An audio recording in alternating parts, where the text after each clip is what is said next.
O México lembrou os 32 anos do pior terremoto de sua história, vivendo o pesadelo de novo.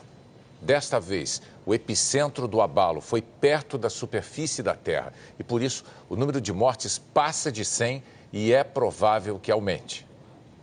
O terremoto derrubou a fachada de prédios e deixou a população em pânico. Pior ainda, o terremoto derrubou prédios inteiros. Pessoas na rua estavam filmando esse outro prédio. Comentaram que tinham visto paredes danificadas. Aí, de repente, os brasileiros André e Letícia moram na Cidade do México e estavam na rua quando tudo tremeu. Viram pela frente prédios inteiros em escombros. Tinha gente lá dentro. Tá cheirando a gás. A gente vai sair daqui porque tá cheirando a gás. E descobriram que isso também aconteceu bem perto deles. Esse é o nosso prédio. 1, 2, esse já tá quebrado. Podia ter sido a gente. Pela internet, eles falaram do prédio vizinho que desabou. Ao lado do nosso edifício tem um prédio comercial, com escritórios, tem dentista, tem de todo tipo de serviço. Tinha muita gente trabalhando, então tem muitos mortos. E a gente agora não pode entrar em casa. Também contaram do pânico que viram pelas ruas.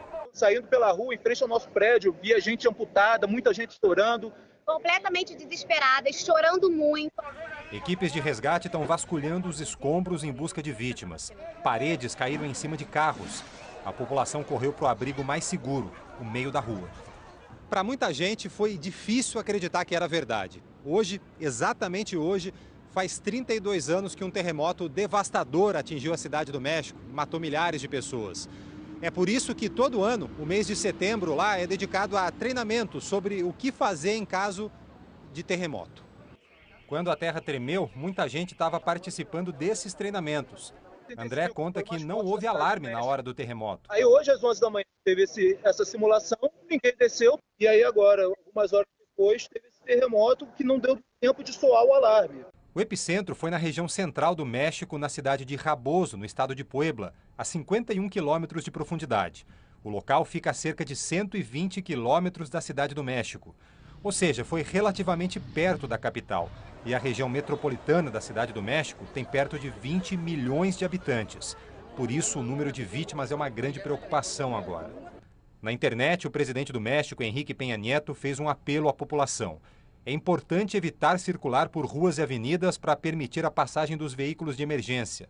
O México ainda estava se recuperando de um outro terremoto que aconteceu 12 dias atrás. Foi sentido na Cidade do México, mas com um epicentro mais distante, no Oceano Pacífico, e atingiu com força regiões pobres do sul do país. Vamos falar com Fábio Turci agora ao vivo em Nova York. Ele tem informações sobre as operações de resgate. Boa noite, Fábio. Quais são as informações que você tem sobre as operações no México? Boa noite, Renata, Bonner, boa noite para todos. Olha, pode levar dias até que todas as vítimas sejam localizadas e resgatadas. Muitos cidadãos estão ajudando nesse trabalho de resgate, retirando escombros com as mãos. Há relatos, por exemplo, de 2 crianças soterradas na entrada de uma escola. O presidente do México, Enrique Peña Nieto, afirmou que 27 prédios desabaram na Cidade do México, entre eles pelo menos 2 escolas. O presidente estava sobrevoando o estado de Oaxaca, no sul do país, que foi uma das áreas muito atingidas por esse terremoto do último dia 7, quando recebeu informação sobre esse novo terremoto de hoje, voltou imediatamente para a capital e sobrevoou também a Cidade do México.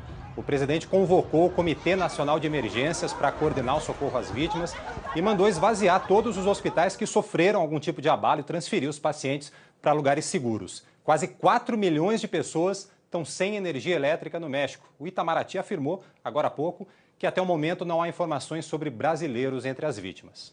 Renata, Bonner. O Fábio Turci continua acompanhando. A qualquer nova informação, a gente volta a conversar com ele. Obrigada, Fábio.